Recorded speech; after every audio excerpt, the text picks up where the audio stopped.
Buenos días. Gimnasio Los Andes, 29 de agosto del 2024, Foro de Filosofía.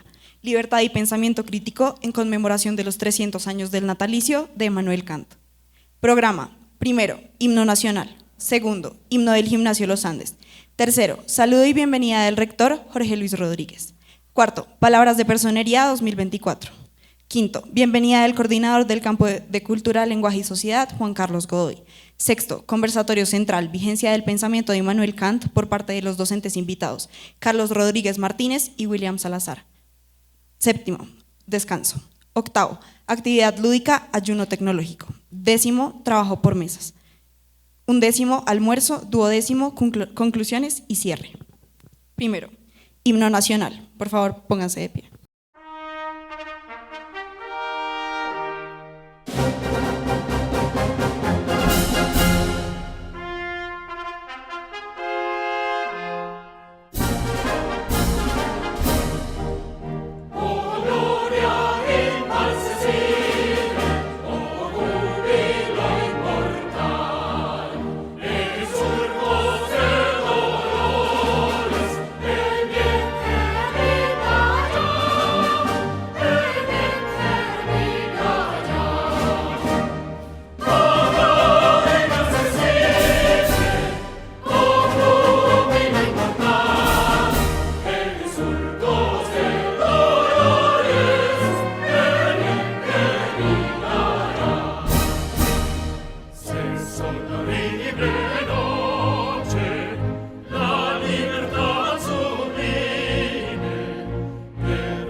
buenos días para todas y todos.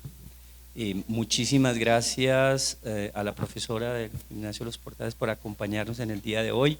Gracias a las estudiantes de ese prestigioso colegio por venir hoy al Gimnasio Los Andes. Muchísimas gracias a los estudiantes del Colegio Andino también por acompañarnos, por participar en este tipo de evento tan necesario para todos nosotros. Muchísimas gracias al profesor Carlos Rodríguez por venir a participar con nosotros en estos diálogos y en esta revisión de un autor tan importante hoy en día como lo es Kant.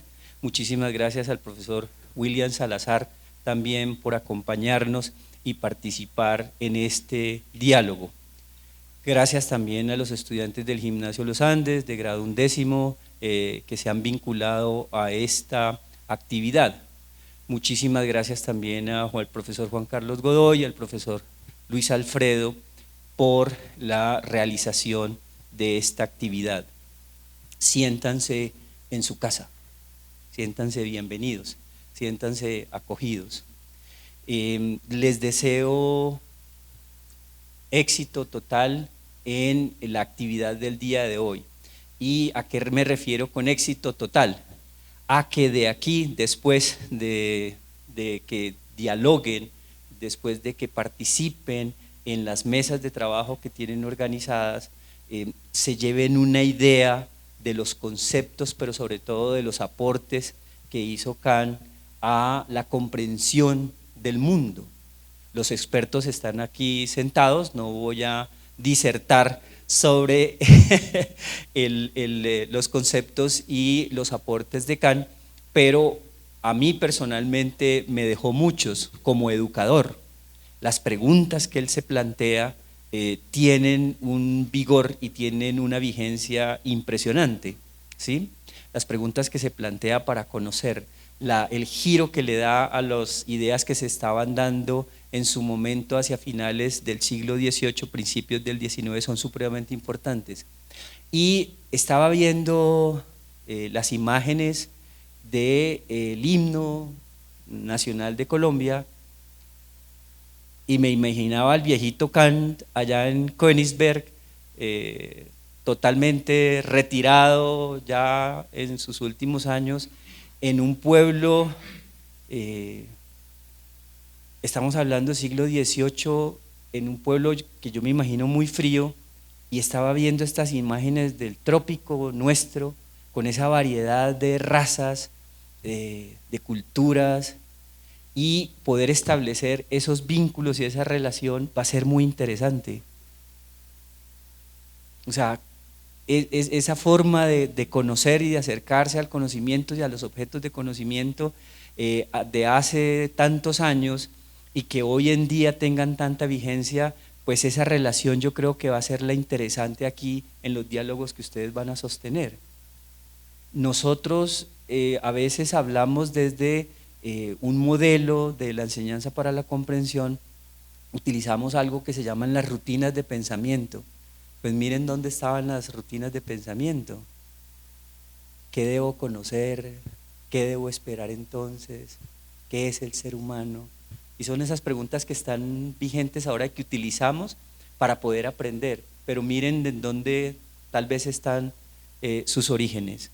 Entonces yo les deseo que puedan llegar a transitar por allí de la mejor manera y que se lleven muchísimo aprendizaje, pero sobre todo aprendizaje de cómo pensar, de cómo es que nos acercamos a los objetos de conocimiento, y es posible que esas noticias que a veces transitan por el WhatsApp sean revisadas con mucha razón, pero también con una postura moral y ética bien importante. Tengan una muy buena jornada, bienvenidos de nuevo, muchísimas gracias por estar acá. Cuarto, Palabras de Personería 2024. Buenos días, participantes, profesores y directivos. Es un honor darles hoy la bienvenida al Foro de Filosofía del Gimnasio Los Andes. Este encuentro no solo nos invita a reflexionar sobre asuntos fundamentales, sino también a fortalecer las relaciones entre nuestras instituciones, creando un espacio de colaboración y enriquecimiento mutuo. Immanuel Kant, con su enfoque sobre la moralidad y la razón, nos ofrece herramientas valiosas para analizar estos temas. Nos desafía a pensar en la felicidad no solo como en un fin personal, sino como algo que debe alinearse con principios éticos universales.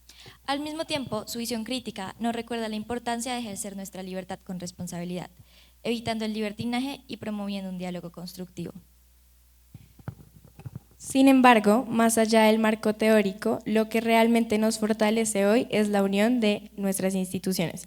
Este foro es un ejemplo de cómo la filosofía puede ser un punto de encuentro para diversas perspectivas y sectores, generando un diálogo que trasciende el ámbito académico y se convierte en una fuerza para el cambio social.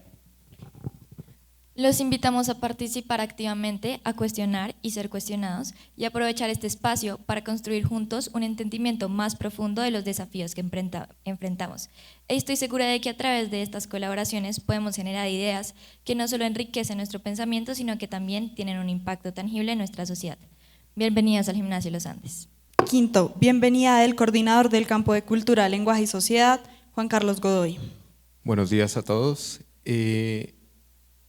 El foro de filosofía en este momento ha sido pensado en términos de la celebración del pensamiento y es fundamentalmente la revisión de algunas ideas, pero sobre todo cuál es el impacto de esas ideas para nosotros hoy en día.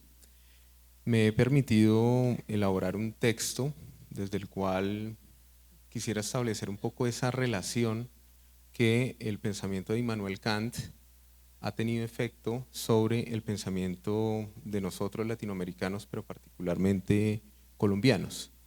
Entonces, quiero hacer primero mención a un texto pues, que tal vez es el que se maneja de manera más regular en las instituciones, que es la pregunta ¿por qué es la ilustración? Y sobre él también revisar un poco esa conexión y la influencia que llegó a tener en algunos de nuestros pensadores, particularmente pues en el caso de Estanislao Zuleta. Entonces voy a dar lectura al texto. La ilustración es la única vía para liberar al hombre, una libertad que supone el uso de la razón para no depender de las supercherías y los lemas establecidos y ser verdaderamente independientes de los demás. A través de sus obras, Kant contribuiría al triunfo de un movimiento que terminaría dando lugar a las sociedades democráticas modernas, con intenciones ilustradas en busca del hombre libre. Immanuel Kant, desde el primer párrafo de su texto nos dice, cito, la ilustración es la liberación del hombre de su culpable incapacidad. La incapacidad significa la imposibilidad de servirse de su inteligencia sin la guía de otro. Esta incapacidad es culpable porque su causa no reside en su falta de inteligencia, sino en la falta de decisión y valor para servirse por sí mismo y servirse de sí mismo de ella sin tutela de otro, escribe el filósofo alemán. Kant nos ofrece la herramienta definitiva para defender el intelecto, la reflexión y el pensamiento crítico. Es un acto de rebeldía frente a la obediencia menesterosa y complaciente. Su filosofía nos deja claro su percepción cuando escribe que la pereza y la cobardía son causa de una gran parte de que los hombres continúen a gusto en un estado de mendicidad del pensamiento. Los tiempos en los que el espíritu ilustrado impulsaba el progreso humano parecen estar agotándose. Por esta razón, ante los contundentes desafíos del presente, como el cambio climático o el nuevo paisaje de la era digital, conviene revisar las palabras de Kant sobre qué significa ser libre y lo que representa ser un individuo en plenitud. Quizás sea necesaria una nueva ilustración donde estudiantes, profesores e instituciones junten energía en la búsqueda de un futuro que preserve el carácter humanístico y ético para la sociedad del futuro. La reflexión, cabe recordar, es el único mapa que nos permite huir de las sombras para admirar la verdad.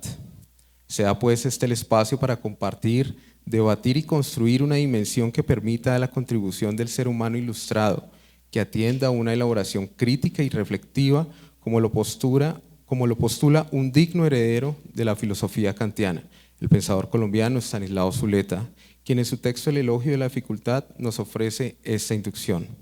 Cito: la pobreza y la impotencia de la imaginación nunca se manifiestan de una manera tan clara como cuando se trata de imaginar la felicidad. Entonces comenzamos a inventar paraísos, islas afortunadas, países de cucaña, una vida sin riesgos, sin lucha, sin búsqueda de superación y sin muerte, y por tanto también sin carencias y sin deseo, un océano de mermelada sagrada, una eternidad de aburrición, metas afortunadamente inalcanzables, paraísos afortunadamente inexistentes. Es una suerte que existan estos espacios en la escuela y aún podamos disfrutar de la rebeldía que otorga el pensamiento. Deleitémonos en la posibilidad de pensar y reformular algunas metáforas estériles y desgastadas que demandan ser repensadas y puestas en marcha. Este es el mejor homenaje al legado de estos pensadores. Muchas gracias. Sexto, conversatorio central, vigencia del pensamiento de Immanuel Kant por parte de los docentes invitados, Carlos Rodríguez Martínez y William Salazar. Pueden seguir. Buenos días, estudiantes, no me han presentado, yo soy Luis Alfredo López, el profesor de Filosofía y Ciencias Sociales acá en el Gimnasio Los Andes. Entonces mi función hoy aquí coordinando el foro es estar a disposición de ustedes.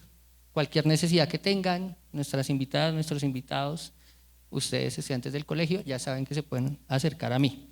Quiero comenzar por presentar a nuestros dos oradores, las personas que se van a encargar de hacer este conversatorio. El profesor William Salazar, profesor de filosofía del Gimnasio Andino, el Colegio Andino, perdón. Filósofo y magíster de filosofía de la Pontificia Universidad Javeriana, docente y coordinador de las áreas de filosofía y ética del Colegio Andino y asesor del Ministerio de Educación para la enseñanza de la filosofía, además profesor durante muchos años acá al colegio. Bienvenido, profe William, muchas gracias por su participación.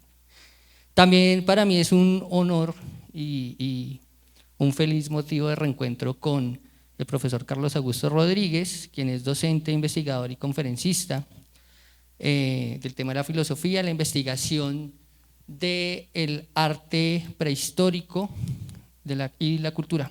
Ha sido investigador de arte rupestre del Grupo de Investigación del Arte Rupestre Indígena en Colombia, GIPRI, investigador del Instituto Terra e Memoria en Portugal, ¿sí? Portugal, y docente en Patrimonio por la Universidad de Extremadura de Córdoba, docente de la Universidad Distrital y de la Universidad Pedagógica, y además fue quien coordinó mi trabajo de monografía en la universidad, también alrededor de la investigación del arte rupestre. Entonces, bienvenidos, muchas gracias por tu participación. Buenos días a todos, ¿cómo están? Podría ser un poco particular pensar hoy en Kant. 300 años, ha pasado bastante tiempo, pero esto tiene un origen muy particular y es el desarrollo mismo de la modernidad. Cuando Luis me dijo, oiga, ¿por qué no hacemos una vaina sobre Kant y pensar esa vaina? Yo dije, mire, hay dos cosas. En primer lugar, Kant es un pensador que técnicamente desde la filosofía es bastante complejo, pero es el resultado además de un largo proceso que se adentra, por lo menos en una fractura, que es la fractura de los años 1500, en tres fenómenos fundamentales para el inicio de lo que llamamos la modernidad. Es decir, cuando desplazamos el pensamiento religioso y emerge un pensamiento de la razón que se va a convertir en el desarrollo de la ciencia y demás. Descartes, Bacon, Galileo, Copérnico, Kepler, una transformación enorme. Pero esa transformación no es de gente solo pensando, no es que Kant se sentara un día solo a pensar, sino que hay una realidad material que permite entender y configurar el mundo. Lo que pasó previamente fue esto, tres momentos: la expansión del mar océano. Lo que ustedes ven a este lado es el mapa de Toscanelli, es un mapa bellísimo, pero que nos decía que la Tierra era un cubo y que no se podía navegar. Imagínense cómo era la concepción de la cabeza de un individuo que intentaba navegar más allá de las Azores, que intentaba solamente conocía el Mediterráneo y las zonas circunvecinas de Inglaterra y el norte. O sea, el mundo era pequeño. Y sin embargo, Portugal, estuvo fácil. Entonces, este es el mapa. Oye, ya me equivoqué. Suele pasar, Ala. Y para atrás. Para atrás.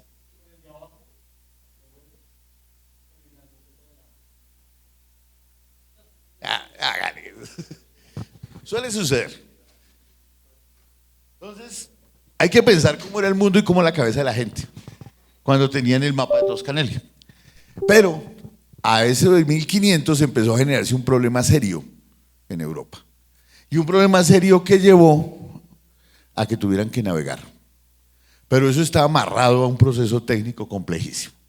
Es decir, no es simplemente pensar, sino también el mundo material. Y los portugueses empiezan a circunnavegar. Siempre nos han contado que fue Colón y sus muchachos. No, son los portugueses. Los primeros que hacen el mar y que se hacen a la mar y que organizan un mundo realmente extenso es el mundo portugués. Enrique el Navegante y sus muchachos. Circunnavegan África y llegan hasta la India y generan este mapa antes de América, 1490. Era el mundo conocido hasta ahí. Si quieren ampliar esa vaina, yo no me voy a detener en ello, pero los problemas que van a generar son inmensos. Piensen ustedes pasar de una tierra cúbica a una tierra esférica. ¿Y cómo no se cae usted? Si usted está aquí parado, el antípoda, el que está abajo, ¿cómo no se cae? Nos demoraremos 300 años o 250 años para poder explicar esa vaina con Newton. Relación, masa, distancia, etc. Es decir, surge una cantidad de preguntas las berracas. Surge un problema serio. ¿Será que los del otro lado sí son seres humanos o no? ¿O será que esos de América, África, Asia son o no seres humanos? ¿Por qué piensan y dicen distinto? ¿Será que los podemos convencer que digan lo mismo que nosotros los europeos y que tengan el mismo Dios o la misma religión? ¿O será que esas otras religiones son más interesantes que esta? Son unos problemas muy serios. Comen otras vainas, viven de otra manera. O sea, el mundo se abre completamente a nuevos interrogantes. La expansión del mar océano será fundamental y después viene América. Piensen ustedes, para nosotros es normal una iguana, piensen para un europeo de esa época, una iguana. O sea, Cristóbal Colón se enfrenta a un bicho que no tiene ni idea cómo lo clasifico dentro del orden de la naturaleza medieval, sino que lo tiene que poner en otro lado. Y esa vaina va a ser muy interesante. Yo recomiendo esas dos cosas de Isabel Soler, El nudo y la esfera. El navegante como artífice del mundo moderno es un libro precioso, absolutamente bello, de lo que significa navegar. Ahora, navegar, brújula, sextante y astrolabio. Si hoy usted está parado en el mundo y no sabe manejar brújula, sextante y astrolabio, está antes de Colón. Así es simple, porque no tiene cómo ubicarse. Y lo otro es Magallanes y compañía. Magallanes es el primero que le da la vuelta al planeta. Primero que la primer gran viaje largo del planeta. Ahora, recuerden, no tenemos neveras, calefacción, nada de esa vaina, ¿no? Entonces la comida va viva. Las gallinas van vivas y se van comiendo a medida que se va navegando. Uy, gracias. Lo segundo que pasó en ese periodo fue Martín Lutero.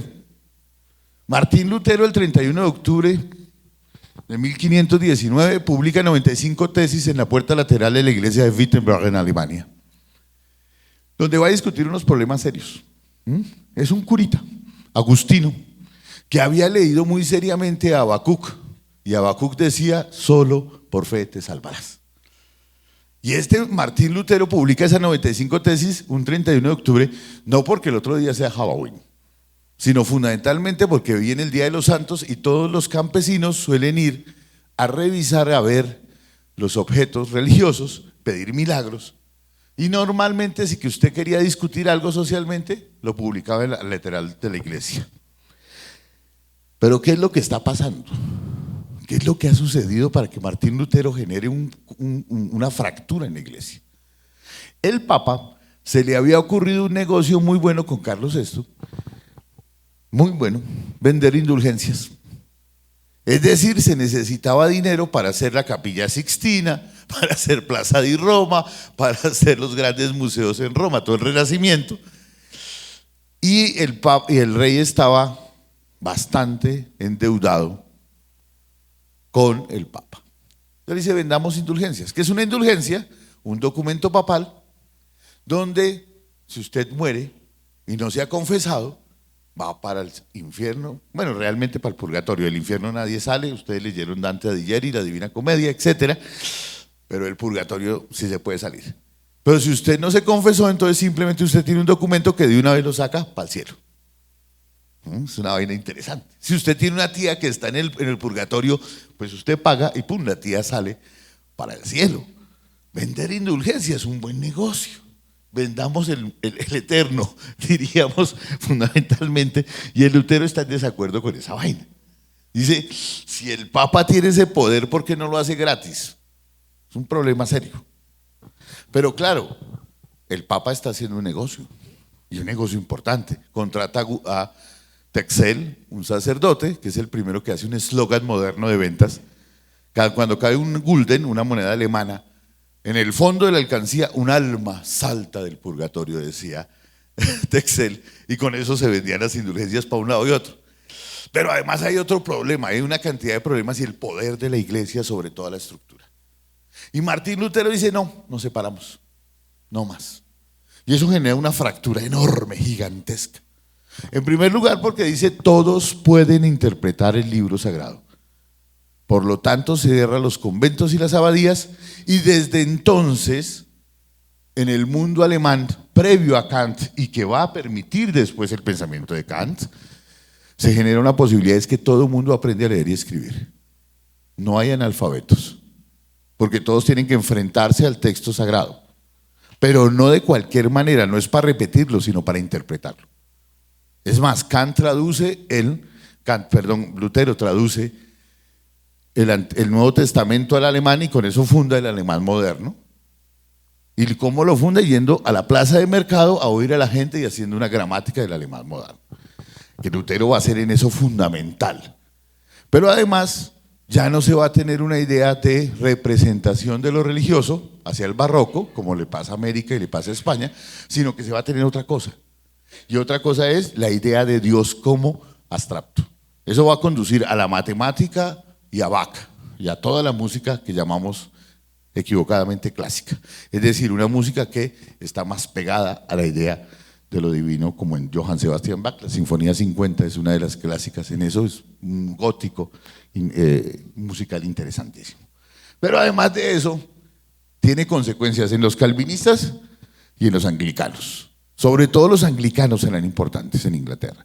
Es decir, se funda una nueva religión en Inglaterra que va a llevar a la Royal Society, Bacon, Berkeley, Hume, etcétera, hasta Darwin, bueno, ya está Stephen Hawking hace poco. Es decir, toda una tradición histórica del pensamiento. Para el caso alemán es una cosa importantísima. Todos tienen que ilustrarse, no hay nada que hacer, todos tienen que leer. O sea, Kant pertenece a esa tradición que emerge de Martín Lutero, que va a ser muy interesante. Por supuesto, esto requeriría horas de charla sobre las implicaciones de Lutero, y ese texto es absolutamente precioso. Religión, reforma y cambio social en el siglo XVII. Y lo otro que pasa en el mismo periodo es esto, el Renacimiento. ¿Sí? Es decir, una nueva época surge completamente en Italia. No solo en Italia, sino también en el norte, pero en Italia va a ser mucho más notoria, ¿no? Ahí tenemos como antecedentes a un Leonardo, tenemos a un Boccaccio como antecedentes, pero como diría von Martin, Italia siempre gozándose de lo nuevo, siempre aparecen nuevas vainas. ¿Por qué? Porque eso está metido en un sitio comercial extraordinario y por lo tanto el Renacimiento rompe toda la estructura. Emerge el desnudo, emerge lo erótico, emerge el arte como principio, emerge una nueva forma de pensar que va a conducirse desde Leonardo en adelante como ingeniería, O sea, emerge todo un nuevo mundo. Y eso va a cambiar la relación. Y sobre todo emerge la necesidad del arte y los libros como fundamento en el Renacimiento. Es una cosa muy importante. El Renacimiento va a poner el pensamiento y los libros como fundamento en una nueva relación. Y ahí están algunos de los trabajos que podrían ser fundamentales: La cultura del Renacimiento en Italia, por Jacobo Burckhardt; La sociología del Renacimiento, de Alfred von Martin. Este es un texto pequeño pero profundo, realmente profundo. O sea, cómo el dinero cambió a la gente. Ya no se puede confiar en la sangre, sino en la economía. Y finalmente, pues estos dos, Habermas, El discurso filosófico de la modernidad, y por supuesto José Luis Romero, El estudio de la mentalidad burguesa, que son, digamos, libros clásicos y básicos, porque una de las características de la modernidad es que se requiere, ya no es inspiración, sino trabajo, es transpiración. Pero ¿de dónde viene toda esa vaina? ¿Qué generó todo eso? Volvamos. En filosofía uno no salta de un lado para otro, sino que va de lado a lado, siempre. Y es Platón, de alguna manera. Seguimos discutiendo a los griegos, no es mamando gallo. Los griegos siguen diciendo cosas serias, y muy serias. Platón dice que todo el conocimiento humano viene del asombro, porque somos un animal que se asombra. El coordinador del área hace un ratico decía, citando a Kant, ¿sí?, que la naturaleza nos ha librado y que ya somos capaces todos de pensar por cuenta propia. Eso lo dijo Descartes en el principio del discurso del método. La razón humana está igualmente repartida en todos los hombres.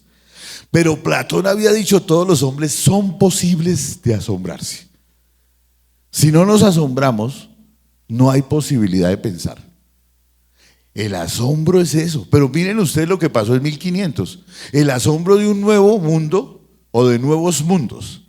El asombro de poder creer o no ya en lo religioso de alguna manera con Lutero.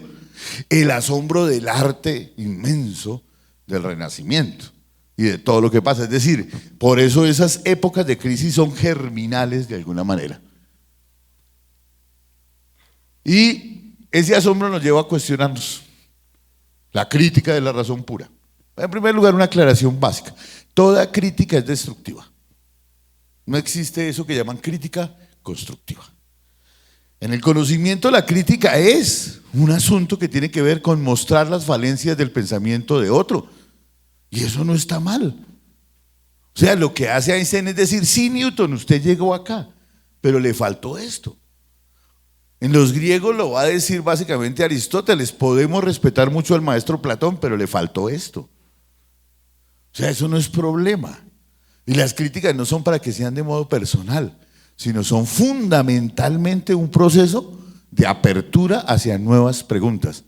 Porque en la ciencia moderna, o sea, en el desarrollo de la modernidad, ya no hay verdad, sino única y exclusivamente verificabilidad. Pero la verdad absoluta desaparecerá con la ciencia moderna. La ciencia moderna sabe que es un paradigma y que sabe que tiene unos límites hasta donde ha llegado su conocimiento. Pero eso, ¿por qué? Porque nos interrogamos.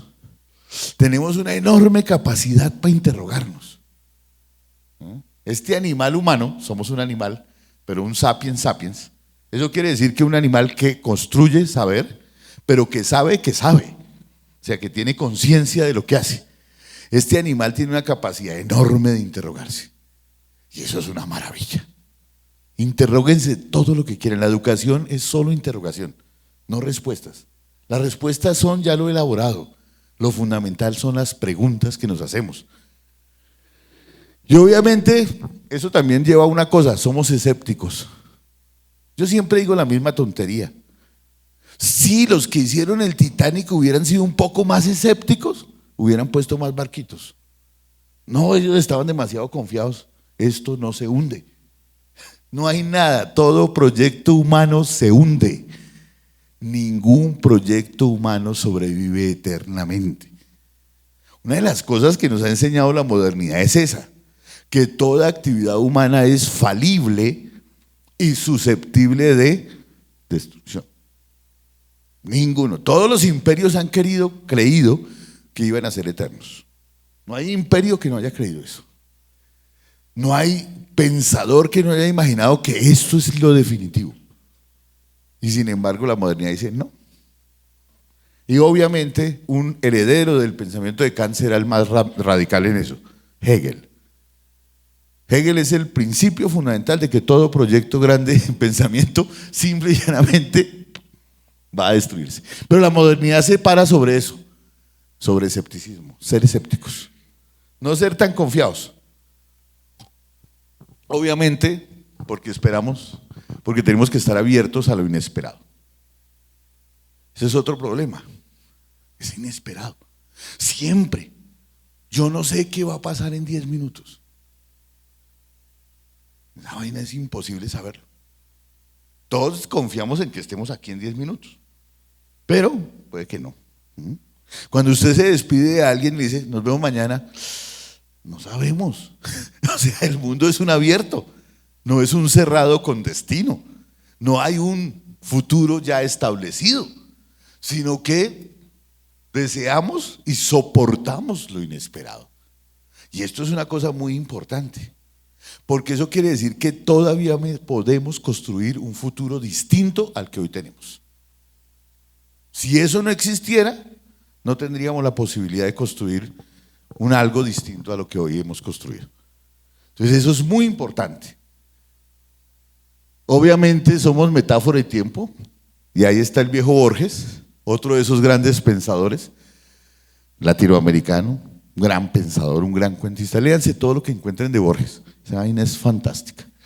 El peor laberinto no es una forma intrincada que pueda atraparnos para siempre, sino una línea recta, única y precisa. El peor laberinto es solo tener una vía posible para pensar.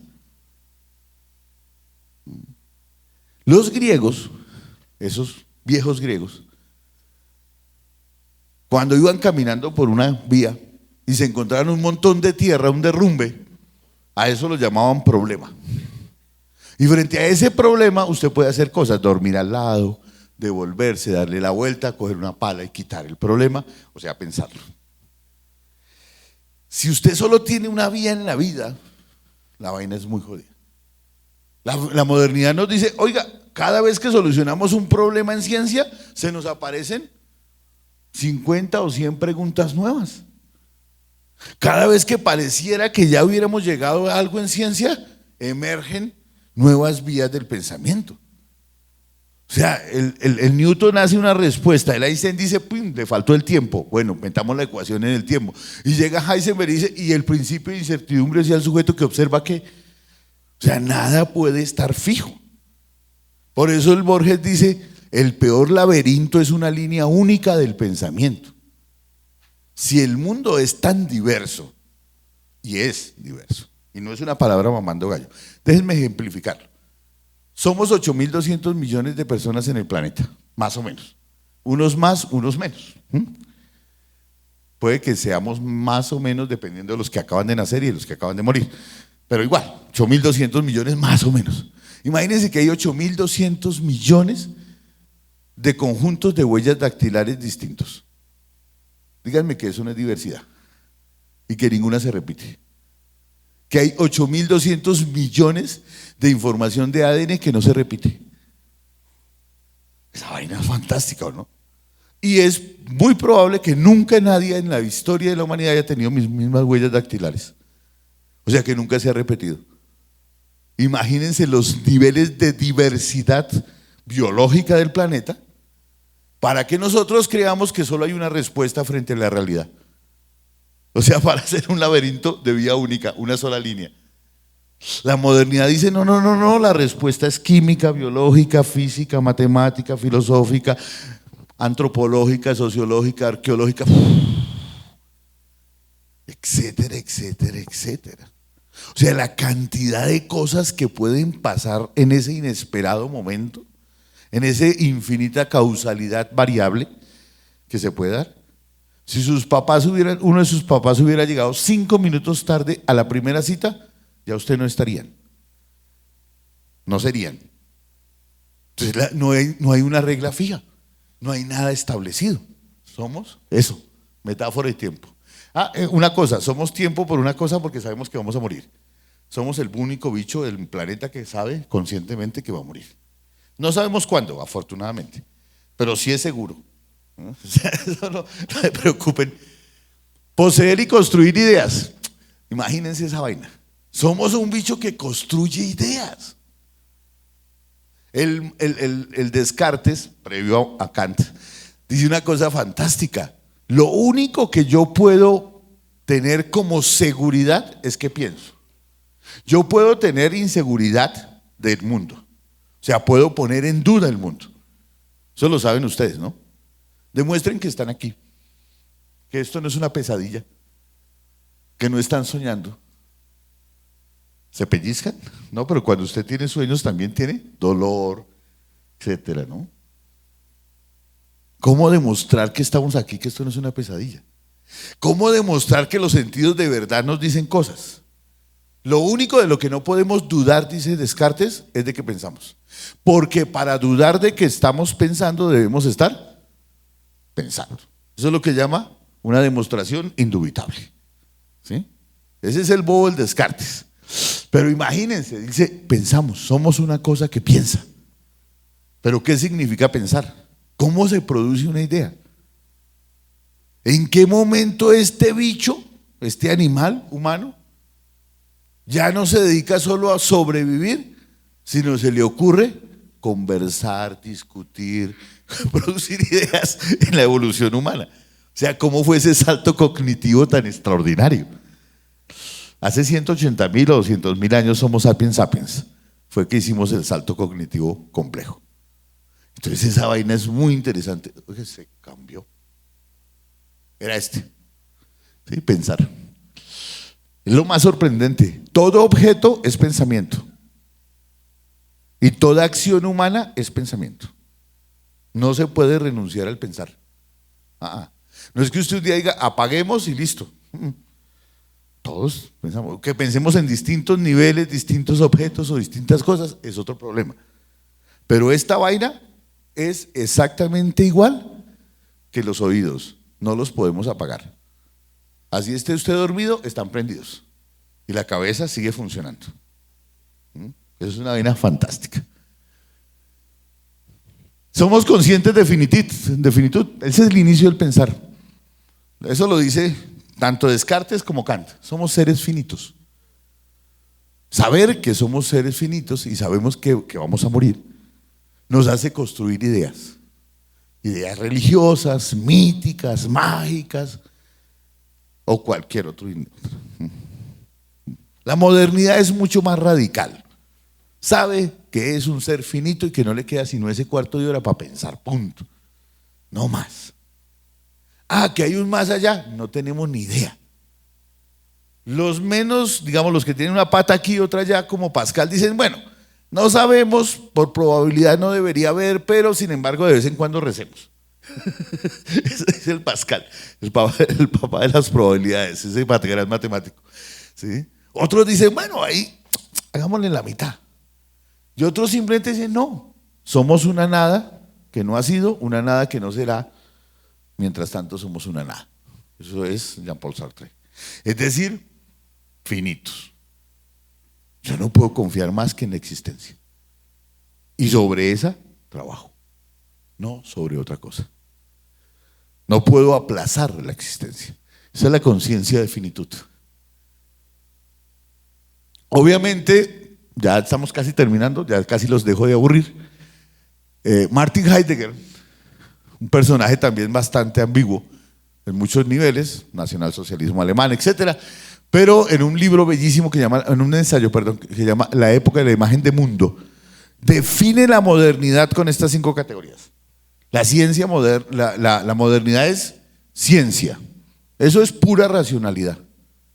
Aquí no es lo que yo creo, sino lo que yo demuestro. Aquí no es simple y llanamente la suposición, sino la demostración absoluta del poder de la ciencia. Usted puede persinarse cuando se toma la pasta, pero usted confía en los laboratorios. Usted puede llevar objetos religiosos cuando va a hacer un vuelo internacional o nacional, pero usted confía en la ingeniería. O sea, confiamos en la racionalidad producida por la ciencia.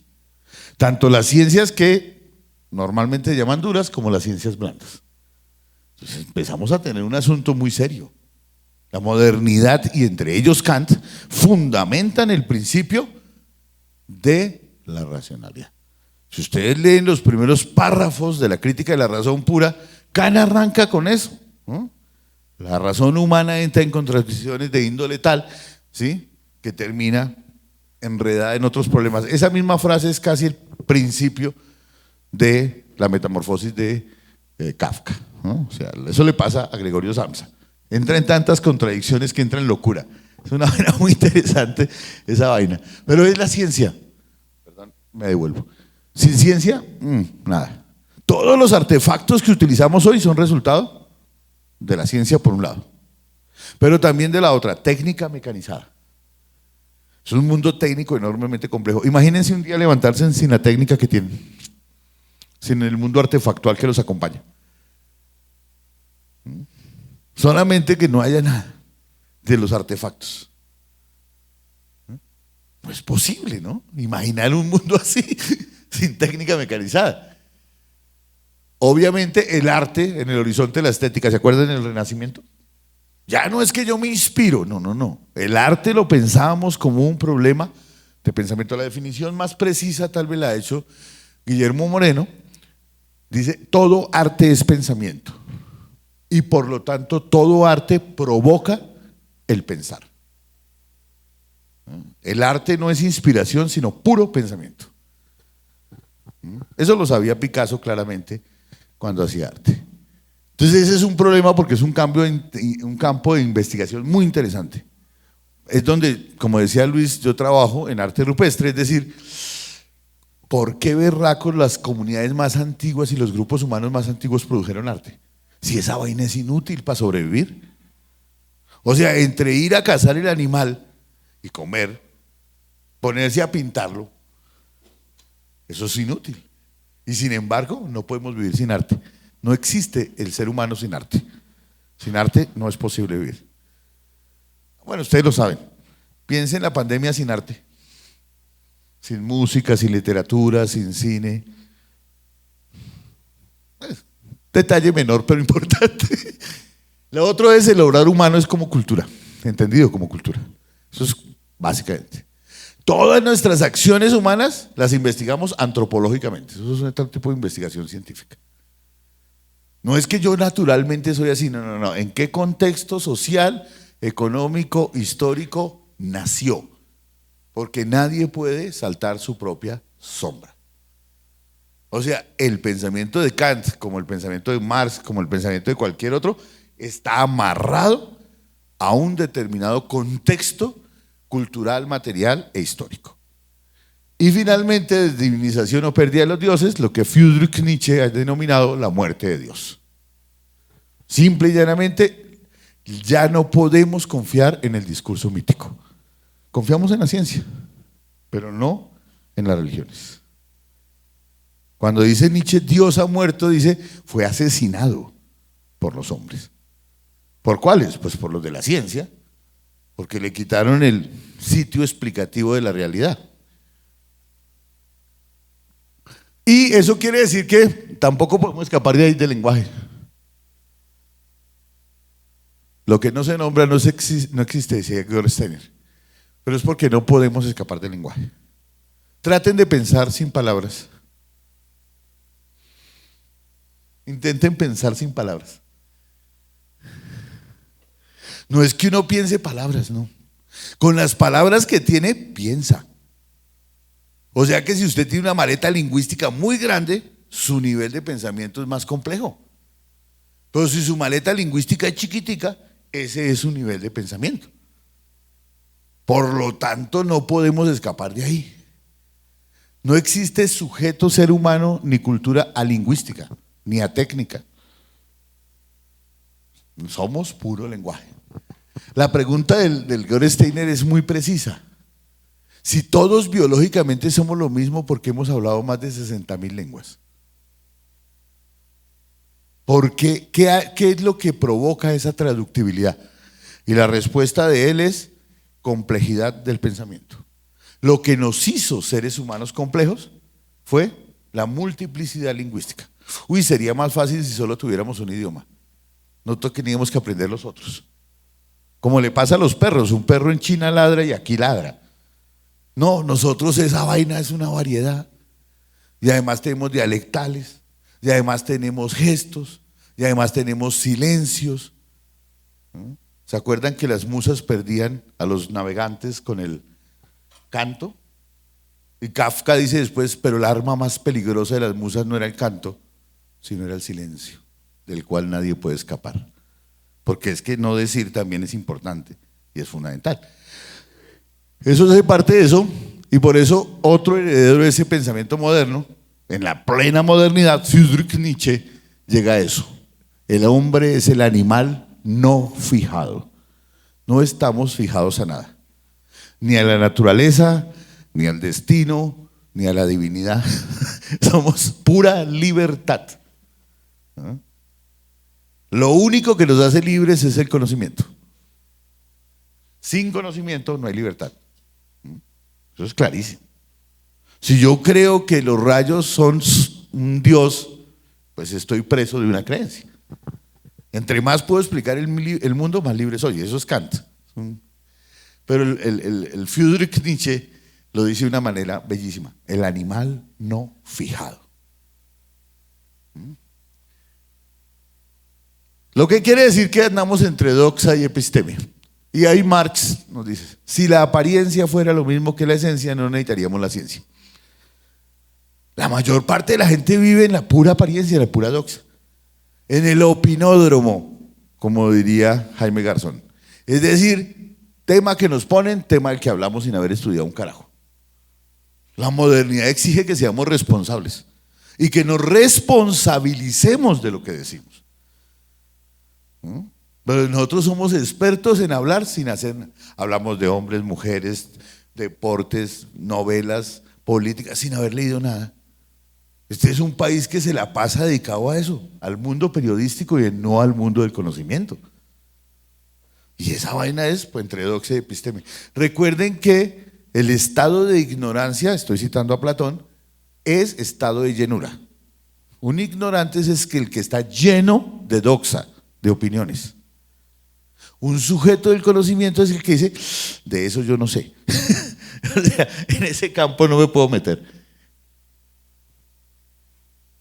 Y eso se da ¿por qué? Porque todo cambia, fluye, como diría el viejo Heráclito. Nadie baja al mismo río a bañarse 2 veces. No solamente porque el que bajó al río es otro, sino además porque el río ha cambiado. Ustedes son otros desde hace 2 horas a hoy, a este momento. Cambiaron, todos cambiamos. El cambio es la regla, no la estática. La modernidad presupone el énfasis en la dinámica, en el cambio. Y eso es absolutamente claro. Ya lo había dicho Heráclito y por eso la dialéctica, pero seguirá siendo parte de nosotros. Esto que ya lo había citado el colega del área, que es una parte de la entrada de la respuesta a la pregunta ¿qué es la ilustración? Que es una vaina muy interesante. Un periódico alemán se le ocurre preguntarle a la gente ¿qué es la ilustración? Y muchos intelectuales mandan sus respuestas, entre ellos Kant. Nosotros tenemos una prensa que no sirve para un carajo, ala. No se le ocurre preguntarle a la ciudadanía cosas serias, sino si usted opina o qué opina y esto y lo otro. No, aquí hay una cosa muy seria. ¿Qué berracos es eso que llamamos ilustración?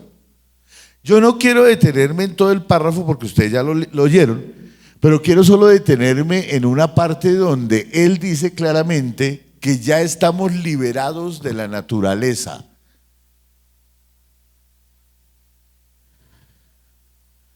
Tener el valor de servicio de tu propio entendimiento, etcétera, eso está ahí. ¿Eso qué quiere decir? Descartes lo dijo, primer párrafo del discurso del método, la razón humana está igualmente repartida en todos los seres humanos. Todos tenemos la misma capacidad para pensar. Hombres, mujeres, pobres, ricos, amarillos, ojos rasgados, negros, blancos, etcétera. todos tenemos la misma capacidad para pensar. O sea, todos tenemos la misma testa. 1250 centímetros cúbicos de cerebro, que funciona al 100%. La biología no se equivoca en eso. No va a ser un aparato que se gasta el 20% de la energía basal del cuerpo para utilizarla al 10%. No, es la totalidad funcional. Y funciona perfecto. Todos tenemos esa misma cabeza funcionando. El problema no es tenerla, sino usarla. El Descartes decía, el cerebro es un músculo y ese músculo hay que ejercitarlo. ¿Y cómo se ejercita? Haciendo matemática, decía Descartes. Porque si no, se atrofia. Es decir, ya naturalmente no estamos presos, sino somos no programados, dice Kant. Perdón, Nietzsche.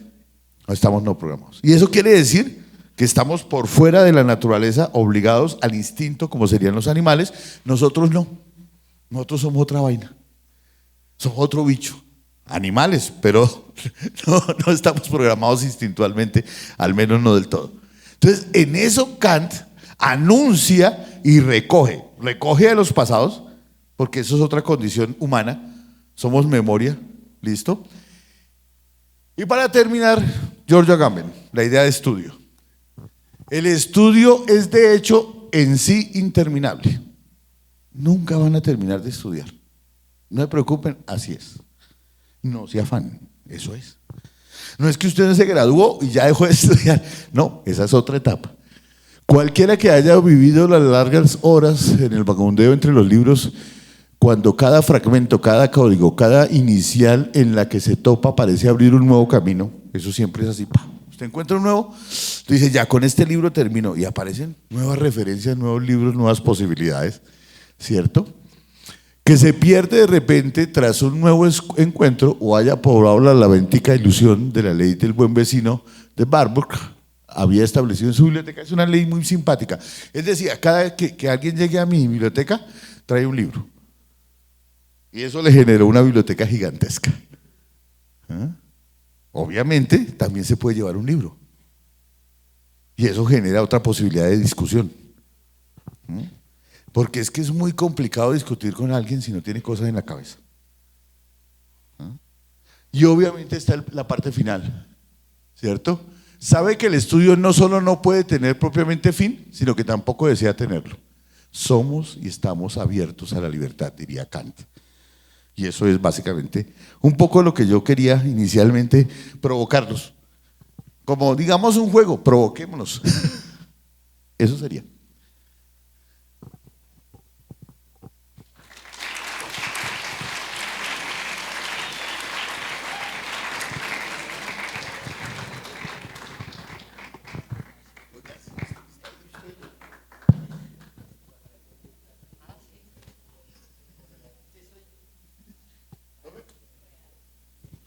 Buenos días a todos y a todas.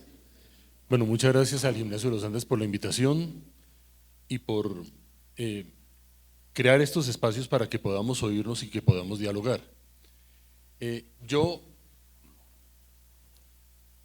retomando un poco lo que se ha dicho hace breves minutos, quisiera compartir con ustedes algunas partes que considero importantes de la filosofía de Kant y les presentaré lo que creo que podemos dialogar.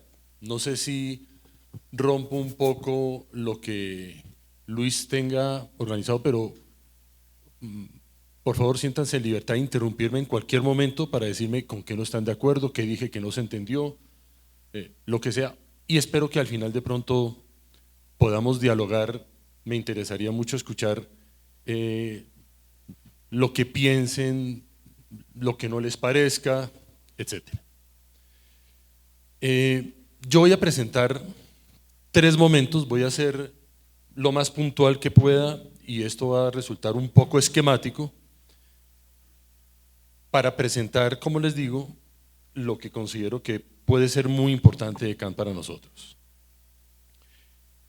En primer lugar, y a manera de preámbulo, estamos conmemorando 300 años de un personaje que realmente fue muy importante, que se considera primero un clásico, pero ¿qué quiere decir que un autor sea un clásico? ¿Por qué hoy seguimos hablando de Kant y seguimos rememorando a Kant? Bueno, hoy seguimos hablando de Platón, de Aristóteles, pero ¿por qué de Kant? No solo por los 300 años, porque Kant es un personaje al que siempre se está volviendo en el mundo cultural, en la academia, en distintos espacios. ¿Qué hay en Kant que pueda ser importante para nosotros? Aquí yo hago un breve paréntesis. Creo que el texto de respuesta a la pregunta que es la ilustración ya es suficiente en cualquier espacio académico para considerar que Kant es alguien a quien tenemos que estar volviendo permanentemente. Creo que con eso sería suficiente. Pero curiosamente ese texto no es la gran obra de Kant, es el más conocido y con justicia.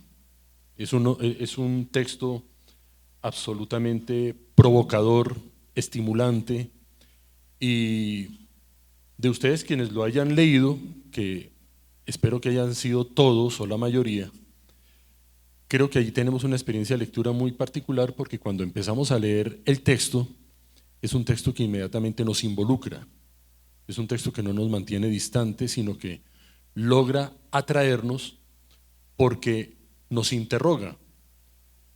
Primero nos hace mirar a los demás, preguntándonos por ellos, pero de pronto pensándolo más hace que pensemos en nosotros mismos. En ese sentido, creo que hay motivos suficientes para estar leyendo y releyendo a Kant.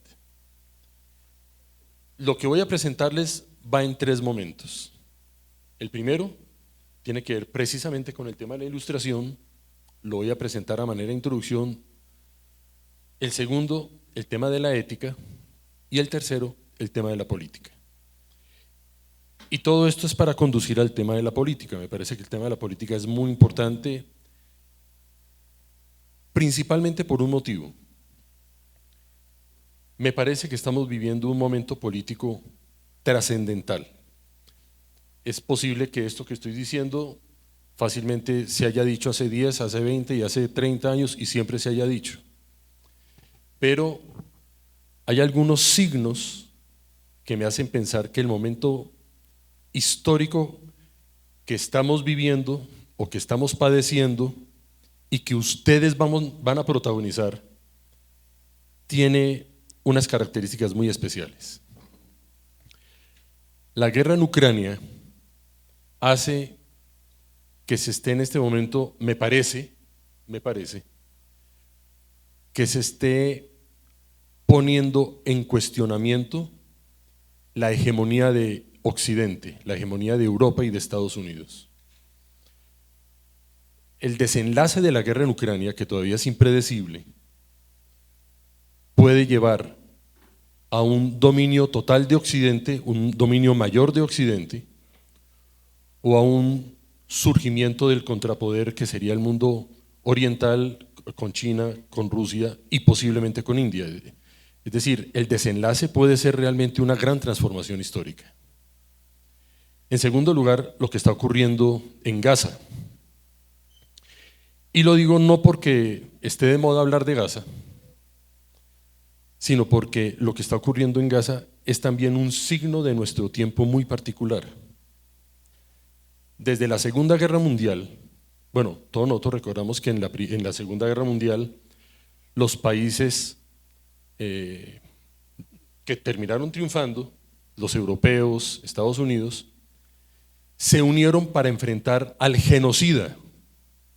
Pues bien, lo que está ocurriendo en Gaza es que los grandes poderes mundiales están apoyando al genocida. Y creo que esto implica un cambio en política internacional, en la cultura humana, muy notorio. Por primera vez, los países que defienden el derecho internacional, los derechos humanos, que hablan constantemente de democracia, están apoyando al genocida, están apoyando al asesino. Me parece que eso indica muchas cosas también. Y en nosotros, pues aquí en el país estamos viviendo también un momento histórico muy particular, muy importante. Por primera vez en la historia, alguien que no forma parte del poder tradicional llega a la presidencia y esto genera una gran conmoción, una profunda crisis en muchos aspectos. Por ese motivo creo, y en eso consiste un poco la línea que voy a seguir en lo que voy a decir muy puntualmente en los próximos minutos, es para terminar pensando en el tema político. Y en ese sentido creo que Kant tiene mucho que decir. El primer punto que les quiero señalar, son tres los que voy a indicar. El primero,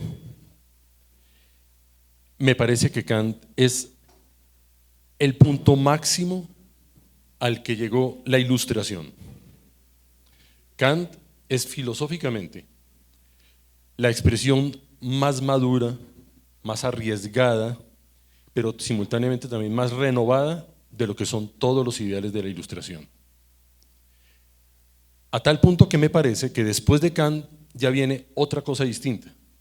Hegel, Marx, Nietzsche, Freud marcan un mundo distinto, diferente. Pero Kant llega al momento máximo de la Ilustración y el mundo de la Ilustración todavía es el mundo nuestro. ¿Por qué la Ilustración fue tan importante culturalmente?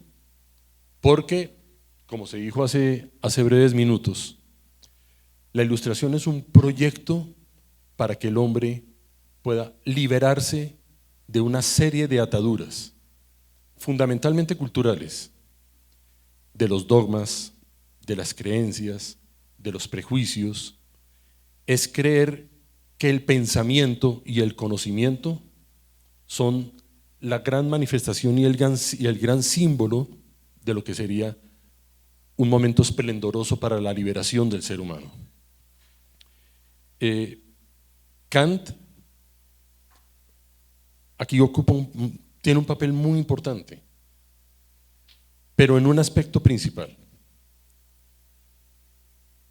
La filosofía aborda muchos campos, nosotros lo sabemos, pero a mí me parece, y esta es una tesis que quiero ofrecerles para que la critiquen, el tema central de la filosofía es el que tiene que ver con la razón.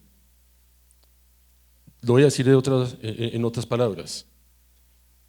Mientras que unos son la defensa de la razón, otros son la crítica de la razón, otros ver los límites de la razón, otros ver hasta dónde puede llegar la razón, pero la razón es lo que está en el centro y en el corazón. Pues bien, Kant es el filósofo de la razón por excelencia, porque él trata de estudiar hasta dónde llega la razón. ¿Podemos conocerlo todo? ¿Hay límites?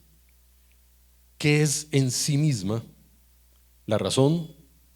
Nosotros somos, como pensaba el empirismo, somos un papel en blanco en el que la experiencia va escribiendo, o la razón ya tiene unas características o una estructura. Esto me lleva al segundo momento que yo quería señalarles. En la época de Kant, que fue una época, la de la modernidad, estimulada por el conocimiento científico. El conocimiento científico fue realmente avasallador. Lo que ocurrió con Copérnico, lo que ocurrió con Galileo, lo que ocurrió con Newton, hacía que las personas consideraran que hay un saber que es la ciencia y todo debe tener un carácter científico. Si no es ciencia, no es conocimiento. Kant en alguna medida defiende esa posición y es alguien que nos ayuda a entender por qué somos capaces de pensar científicamente, por qué somos capaces de hacer ciencia, por qué podemos llegar a tener un conocimiento de las leyes de la naturaleza. Y en ese sentido creo que las afirmaciones de Kant fueron muy importantes. En esto no me voy a detener porque me desviaría de lo que quisiera, aquello en lo que me quisiera centrar. Pero sí hay un punto con relación a esto que creo que es importante. Kant siempre defendió la razón, pero no siempre la razón científica.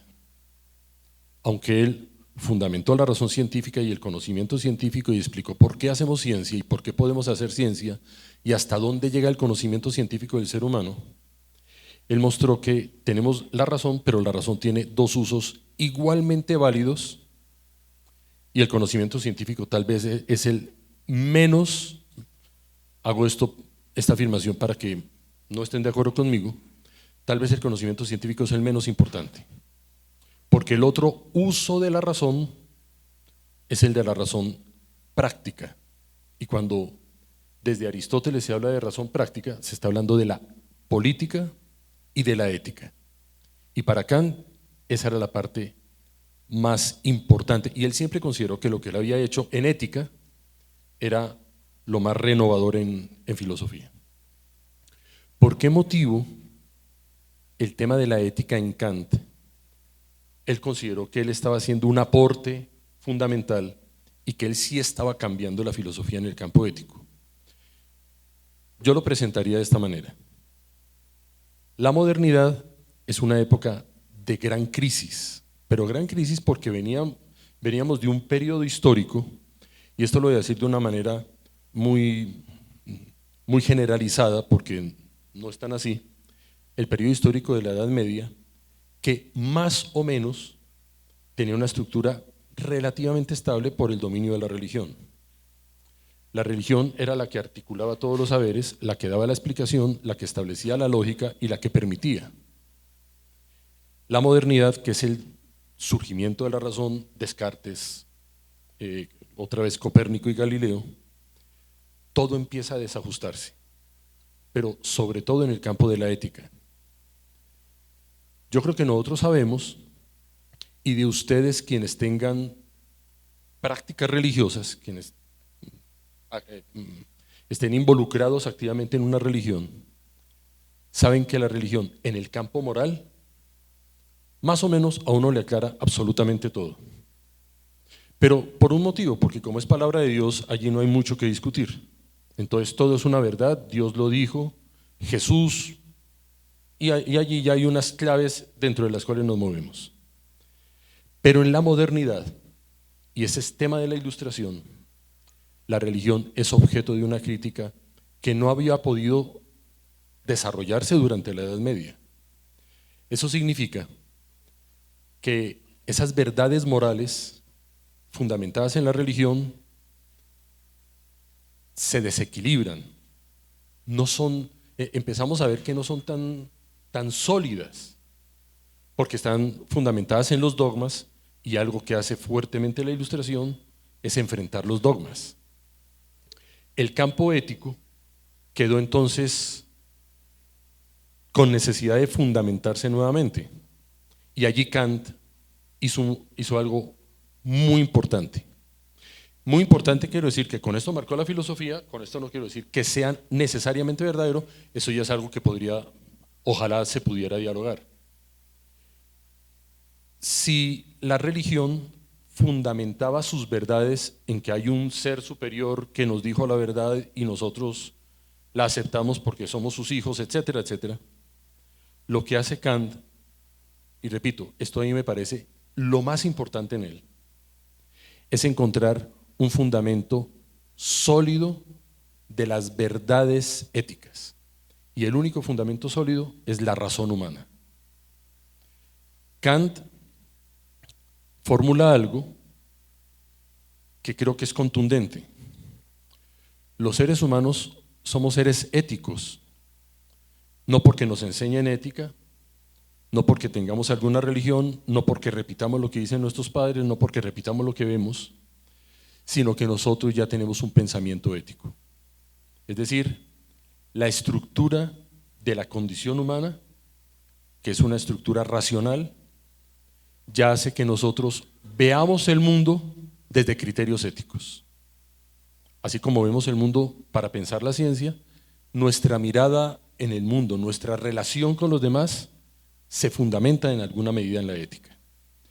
Y en la única posibilidad de encontrar un piso firme de la ética es en la razón, únicamente en la razón misma.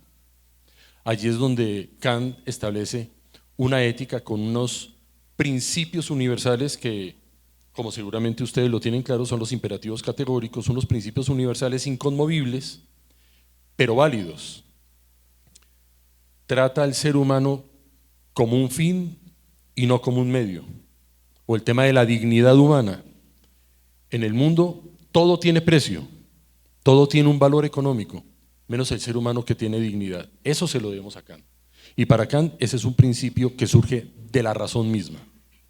Y la ética kantiana, hace énfasis en algo, en dos aspectos, y con esto termino el segundo punto. Hace énfasis en dos aspectos.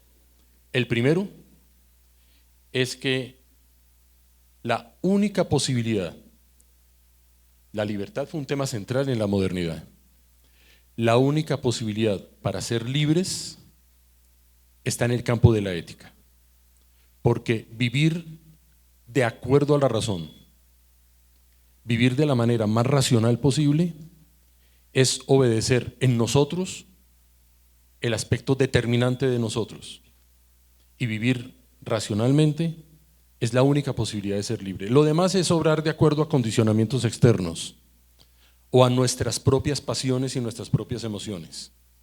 La única posibilidad de la libertad es vivir de acuerdo a los criterios éticos que nosotros tenemos. La dignidad humana, no tratar a los demás como si fueran objetos, sino como si fueran fines en sí mismos. Y por otro lado, la ética de Kant es una ética que corresponde a lo que el individuo logra alcanzar, a lo que el individuo logra hacer. Es decir, estos dos aspectos, la única posibilidad de la libertad es vivir éticamente, y vivir éticamente es porque viviríamos de acuerdo a la razón, y que la ética es algo exclusivo del individuo, a nadie se le puede obligar a vivir éticamente. Zuleta decía precisamente, hay dos experiencias a las que no se puede obligar a nadie, que es a pensar y a amar. Las dos experiencias más importantes de la vida y nadie puede obligar a otra persona.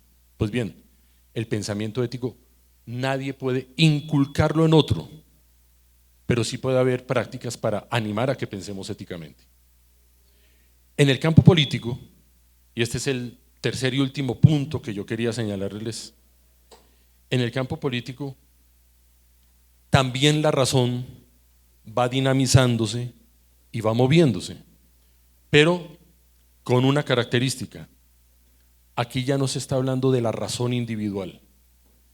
No es que haya una razón colectiva, pero en el campo político, Kant plantea, nosotros ya allí no estamos viendo la experiencia de la razón en el individuo, sino en la especie humana.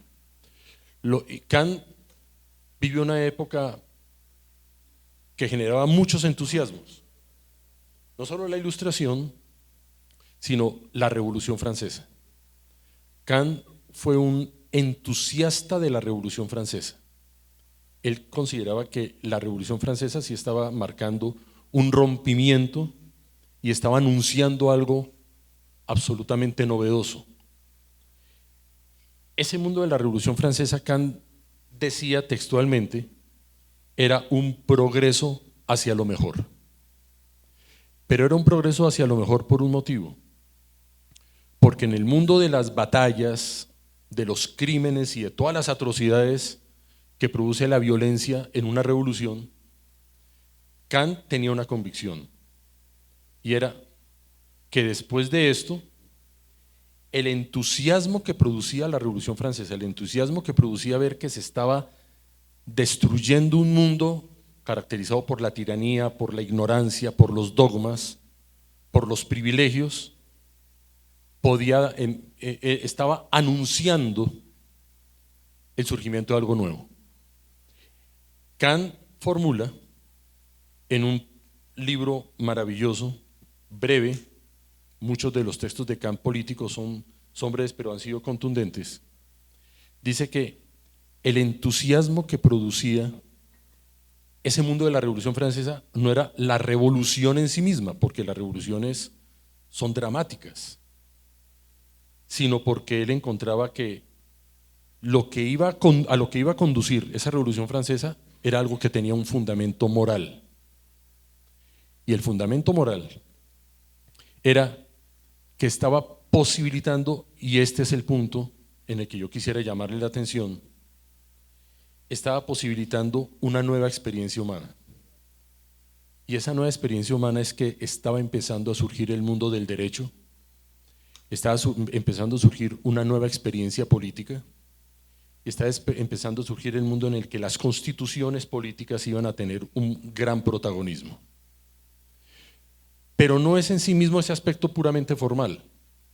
No es solo porque existiera el derecho o la legislación o la constitución. Lo que Kant consideraba que le daba un verdadero fundamento moral a esta nueva experiencia histórica y concretamente política es que las constituciones y las leyes iban a empezar a surgir e iban a ser producidas consensualmente. Es decir, que ya las leyes no iban a ser determinadas o por un poder religioso o por un despotismo político, sino que lo que iba a empezar, y esa es la experiencia de nuestro mundo, esa es nuestra época, lo que iba a empezar a surgir era un mundo político en el que todos los individuos iban a formar parte en la construcción de las leyes. Y el motivo por el cual, el motivo racional por el cual los seres humanos íbamos a empezar a obedecer las leyes de la República, las leyes del país, que están enmarcadas en una constitución, no es porque lo determine esta persona o esta otra, sino porque políticamente todos de alguna manera hemos participado en su construcción.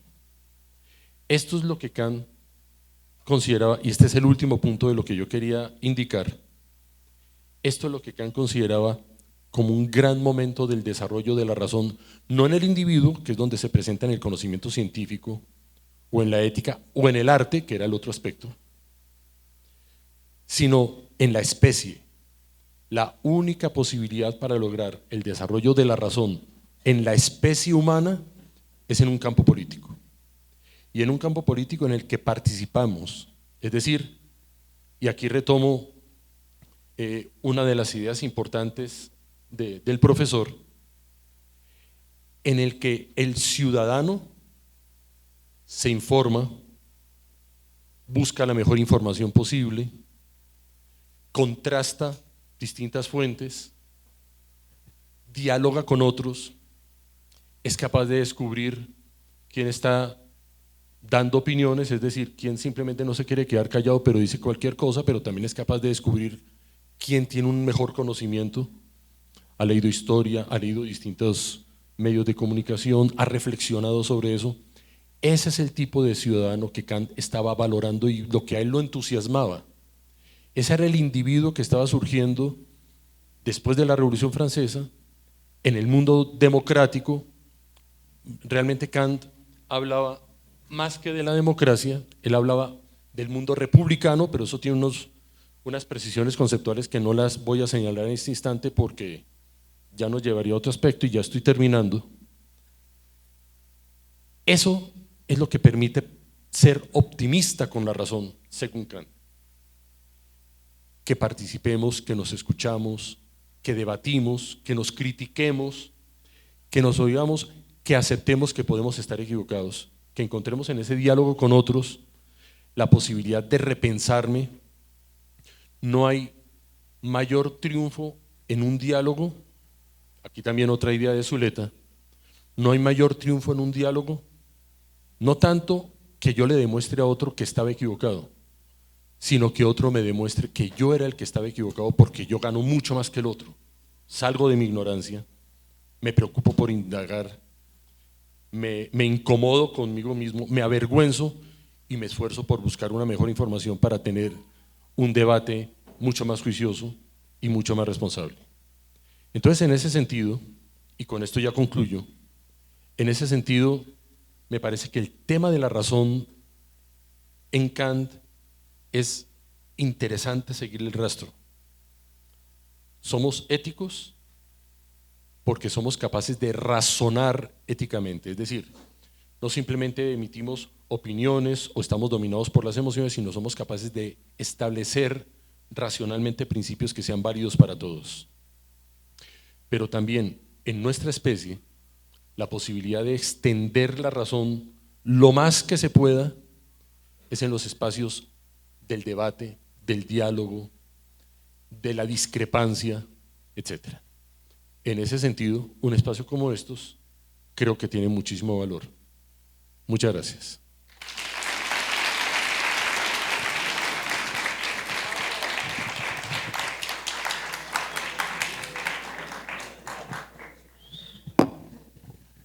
Bueno, muy bien, ya escuchamos pues digamos estas dos disertaciones muy interesantes alrededor de la modernidad, del papel de Kant en la historia, un poco el pensamiento kantiano. Ustedes se han acercado, entonces pues este es un momento adecuado para hacer preguntas, pero mientras van reflexionándolas, si es que ya las tienen, para que vayan levantando la mano y hagamos como una rondita de preguntas. Yo planteo como la primera y es, estamos en un mundo pues hiper saturado de imágenes, como nunca antes en la historia, de noticias, de la posibilidad de que cualquier persona comunique, y Kant hablaba en el texto de que es la Ilustración acerca del uso público y privado de la razón, ¿no? De aquello que debemos hablar públicamente y aquello que deberíamos de pronto dejar también en el ámbito privado. Entonces básicamente como que recuerda uno textos como el de Isaac Asimov, en donde denunciaba ya hace varias décadas la cultura de la superficialidad y la estupidez. Y entonces vivimos como en esta época donde se ha alabado a la estupidez, donde la gente hace famosos a personas que les gusta replicar la estupidez, entendiendo la estupidez pues justamente como lo contrario de todo lo que hemos hablado hoy, que es el culto a la razón, al pensamiento, y la época de la Ilustración, la búsqueda de la luz, de la reflexión, de lo profundo, la lucha de Kant por no ser superficiales, sino llegar a lo que hay detrás de las cosas, ver más allá. Entonces, ¿qué posición ustedes, qué opinión tienen acerca de cómo podríamos reflexionar con Kant? O de pronto es que el mundo es el que, digamos, los filósofos son los que están errados, porque podría ser, ¿no? Algunos han dicho, no, es que ¿para qué leer a ese señor tan complicado y ese lenguaje tan oscuro si podríamos hablar de forma más fácil? Y hay gente que habla de que la filosofía es muy densa y muy oscura y deberíamos irnos como por cosas un poco más digeribles, ¿sí? Entonces, ¿cómo confrontamos? ¿Realmente vivimos en un mundo que está vanagloriando la estupidez? ¿Es grave lo que está pasando? ¿No lo es? ¿Y cómo Kant podría reflexionar sobre el mundo actual de pronto, si creemos ser posible pensar un poquito parecido a él?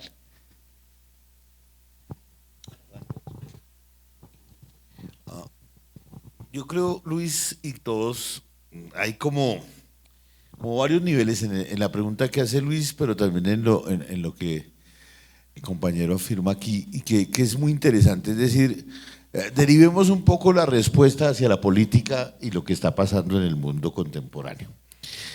No sé si a ustedes les sorprende que entre mayor tecnología tenemos, el usuario es cada vez más simple.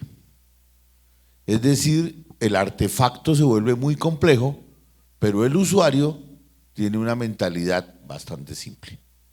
O sea, ¿cómo es posible que alguien pueda tener unos baffles Bose de alta definición para escuchar Maluma? Eso es una cosa que a uno se le cae de la cabeza. Es decir, teniendo a Queen, teniendo a Jethro Tull, o teniendo el mundo de la música elaborada, termina usted en lo más simple. Pareciera ser no que la estupidez se esté generalizando, sino que el facilismo se está generalizando. Porque tenemos artefactos que parecieran reemplazar la razón humana.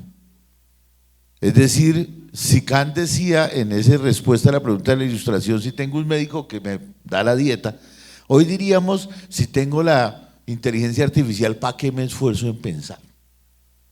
Y eso tiene unas consecuencias políticas enormes y gigantescas. Porque realmente el problema es que nadie puede evadir el mundo. O sea, no podemos bajarnos del viaje. No podemos decir, pare, que yo me bajo acá. Sino que tenemos que asumir el mundo tal y como él es. Incluido ello, la reflexión sobre la sociedad y su comportamiento. Hacer artefactos no es tan importante. Ser seres humanos es mucho más importante. Pero ser seres humanos no es respirar, diría Kant. Es utilizar la razón para poder entender lo que hacemos y para poder pensar socialmente. Por lo tanto, no es un problema entre la razón pública o privada, sino entre el uso de la razón hoy y el no uso de la razón. Creo que estamos en un nivel inclusive más bajo que el que Kant había propuesto, porque Kant decía, tenemos dos razones, una pública y una privada. Hoy toca decir, oiga, utilicemos esa vaina. Como diría un buen campesino colombiano, la cabeza no es solo para ponerse el sombrero, sino tiene que ver con identificar una cosa, entendiendo la razón, inclusive en el sentido más simple, no, más preciso diría yo, de Descartes. La razón es la capacidad humana de distinguir lo verdadero de lo falso. Y hoy esa premisa debería ponerse frente a todo televisor y frente a toda la red social. Distinguir lo verdadero de lo falso. Esa debería ser el uso de la razón que hoy deberíamos hacer.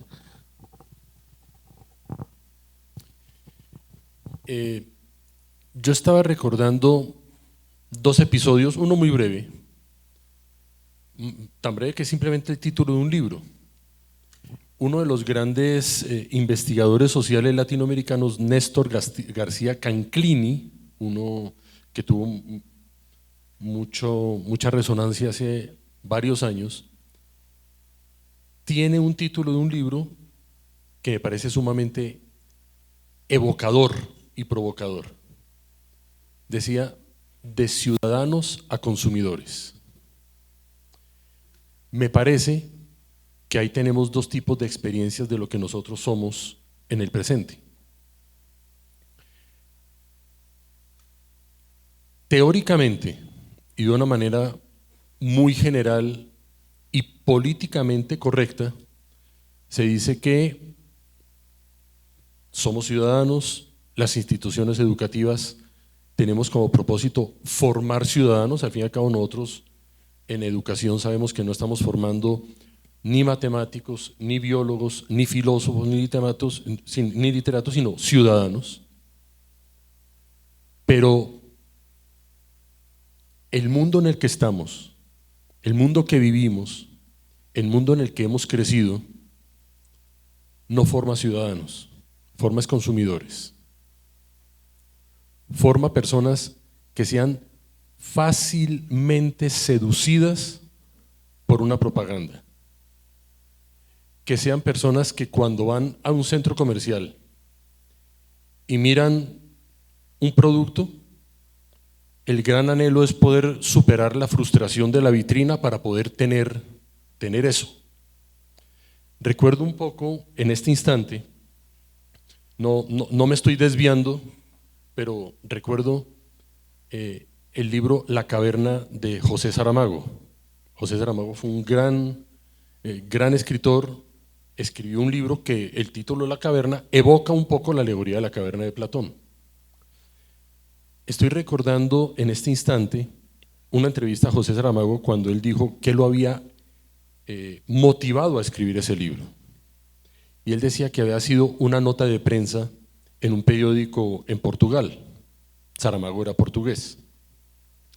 Y esa nota de prensa consistía en lo siguiente: una mujer había muerto y su último deseo era que, obviamente no, pero que la cremaran, pero que sus cenizas las llevaran al centro comercial que quedaba cerca a su casa, porque era el lugar donde había pasado los momentos más felices de su vida.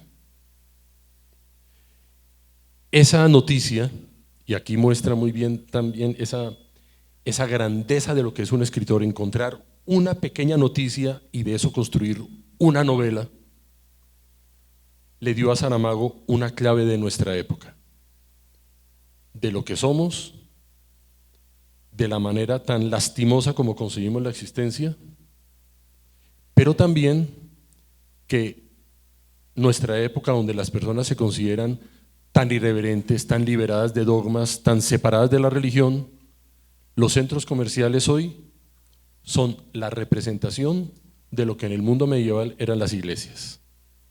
Las personas iban a las iglesias a tener una experiencia, bueno, la gente va a las iglesias a tener muchos tipos de experiencia, pero en el mejor de los momentos pensar que sea una experiencia mística, pero hoy esa experiencia mística las personas la tienen en torno a las mercancías. Y en ese sentido, retomando no dejando escapar la pregunta, creo que ese propósito de los grandes poderes de nuestra época, de no formar ciudadanos sino consumidores, lo van haciendo cada vez de una manera más sutil, más ágil y mucho más contundente. Al fin y al cabo, ya para estimularnos para consumir, ya no necesitamos ir a un centro comercial, sino simplemente abrir el celular y durante el día, entre todas las imágenes que vemos, ya podemos quedar con algo de lo que yo debería comprar. Y termino también recordando algo. Hace muchísimos años se presentó un escándalo, ustedes muy probablemente no habían nacido, creo que era en el DAS. Resulta que el director, el DAS era el Departamento Administrativo de Seguridad, era una entidad muy importante del Estado que se encargaba de la seguridad. Y resulta que el director del DAS había contratado a un señor, si no me falla la memoria, era de apellido Aranguren, este es un dato de hace más de 10 años, de pronto me puede ayudar recordando. Y este era un adivino, un mago, un brujo, cosas de esas, y tenía oficina. Y el director del DAS le había dado puesto para que el tipo con sus poderes le dijera qué era lo que tenía que hacer. Recuerdo que estábamos en una clase en la universidad y un profesor en ese momento, que fue muy importante, Guillermo Hoyos, puso ese tema y empezamos a discutir, y en algún momento el profesor Hoyos dijo: ¿ustedes creen que la filosofía habría podido? Y nosotros decíamos, claro, los que hacen eso no leen filosofía, no llegan a la razón, no conocen, es que no han leído a Platón, no han leído a Kant, no han leído a Spinoza, entonces claro, por eso. Y Hoyos dijo: yo estoy de acuerdo, pero la culpa de eso la tenemos nosotros, los que nos dedicamos a la filosofía, porque una de las mejores experiencias que una persona puede tener es leer filosofía y pensar los temas de los filósofos, pero nosotros escribimos pensándose en los filósofos y no en las personas que no tienen formación filosófica. Por eso terminamos escribiendo a veces tan enredado, con algunas características. Kant escribía textos muy densos, pero también escribía pensando en personas con cultura, con inquietudes, y respuesta a la pregunta que la ilustración es un ejemplo de eso. Chicos, ¿qué quiere preguntar? Uno. Invitados, invitadas.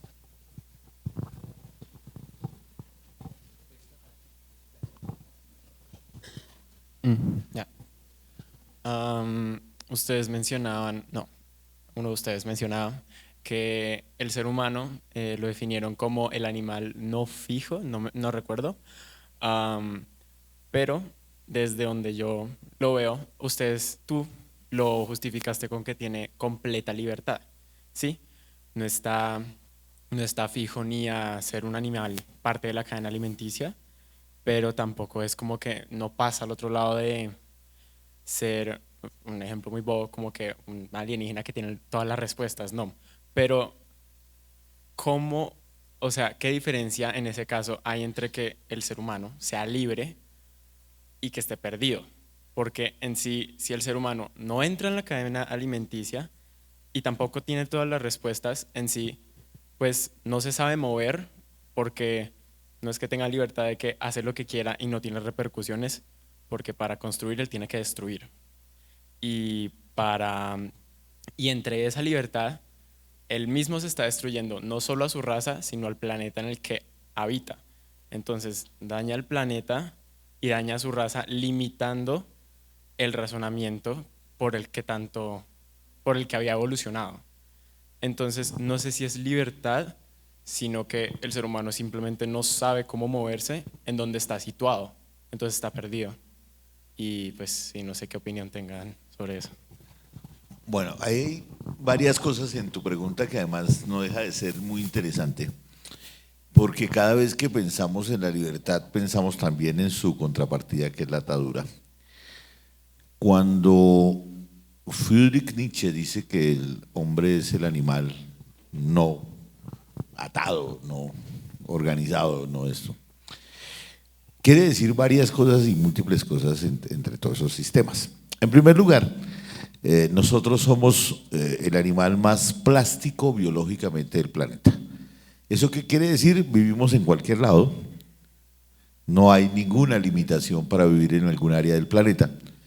Comemos todos los bichos que se muevan del planeta. Tenemos una gran dieta de plantas y algunas plantas que no comemos porque no las procesamos, las cultivamos para alimentar lo que nos vamos a comer. El pasto quicuyo para alimentar vacas para después comernos las vacas.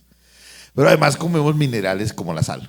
O sea, tenemos una plasticidad ecológica brutal. Pero además de eso, somos el animal más inerme del planeta, por otro lado, que es por donde tú piensas el asunto. O sea, aparte de que tenemos esa condición de que no estamos en la cadena alimenticia porque no tenemos predadores, por el otro lado somos muy inermes. O sea, nacemos realmente biológicamente no completos.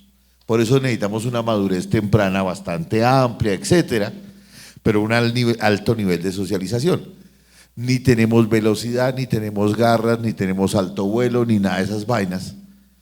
Pero tenemos dos objetos, o dos niveles más bien, dos campos, para decirlo de otra manera, que no son compartidos por otros bichos del planeta. Tenemos pensamiento, es decir, construimos metáforas, lenguajes, sistemas, y con eso la memoria, heredamos y aprendemos. Somos un bicho que aprende muchas cosas y hereda muchas cosas a la siguiente generación. Pero además de eso tenemos técnica. Es decir, no necesitamos tener garras porque tenemos cuchillos. Hace 1.5 millones de años hicimos el primer cuchillo de pedernal en el África subsahariana. Y eso hace que seamos, claro, un animal donde la libertad se expresa como también precariedad. Si estuviéramos amarrados completamente al instinto, no habría posibilidades de libertad. Es justamente porque está el hueco, el vacío, porque construimos la conciencia de sí y la posibilidad de la noción de la muerte y la conciencia de la muerte, lo que nos lleva a la precariedad.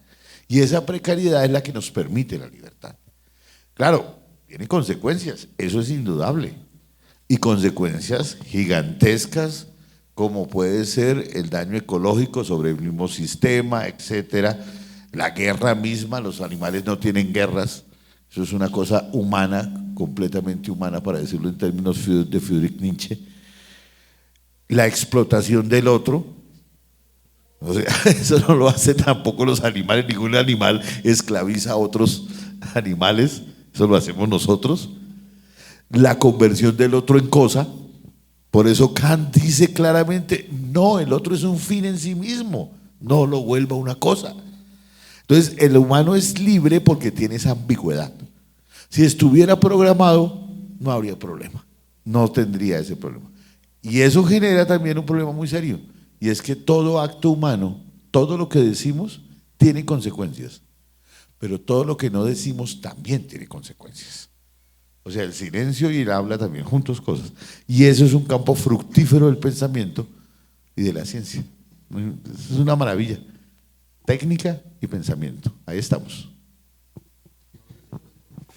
Bueno, yo sé que ya tenemos como el cuerpo acostumbrado que hasta ahora vamos a merendar, a comer, entonces no se preocupen los del horario aquí del colegio, que van a tener pues el mismo tiempo que los demás. Sin embargo, queda una pregunta respondemos esta pregunta y ya les doy las indicaciones para que pasemos al descanso. Bueno, se tocaron diferentes temas acá de conversación, entre ellos lo simple que se está volviendo pues, el consumidor de hoy en día, y mi pregunta es si se puede llegar a un estilo o un acercamiento a una paz perpetua con una sociedad ignorante y una sociedad, además de esto, que no muestra interés en lo profundo ni en buscar una respuesta. O sea, ¿es posible conseguir una paz perpetua o algo similar?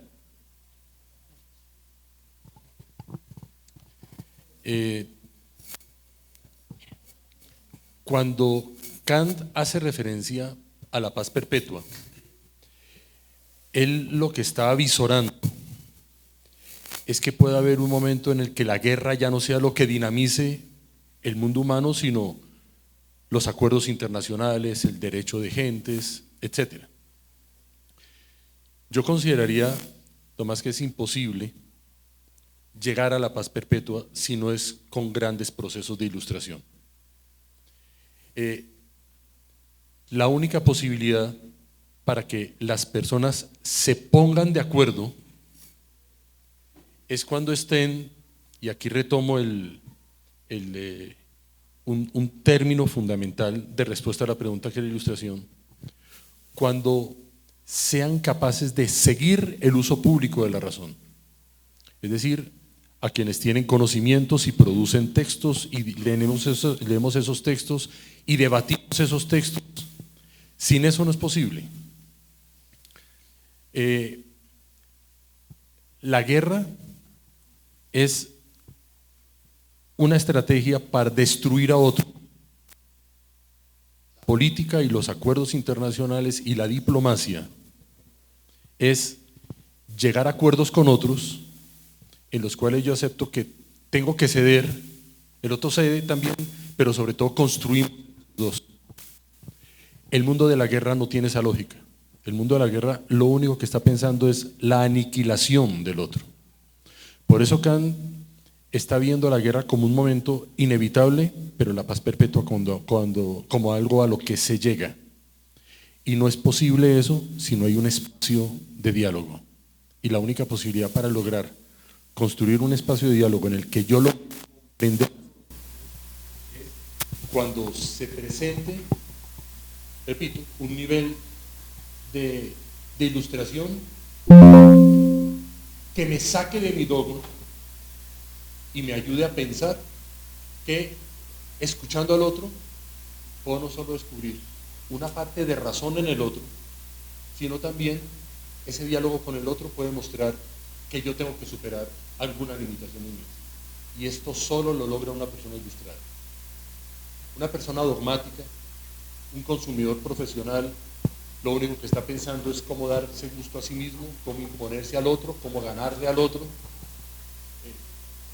Esa expresión que escuchamos tanto, que los seres humanos somos competidores y todo eso, eso corresponde al que únicamente ve el mundo de la manera más pobre, y es que estos son ganadores y perdedores y yo tengo que ganar. La ilustración es construir entre todos, entre el inteligente y el que no lo es tanto, entre el culto, entre los distintos saberes, entre el artista, entre el científico.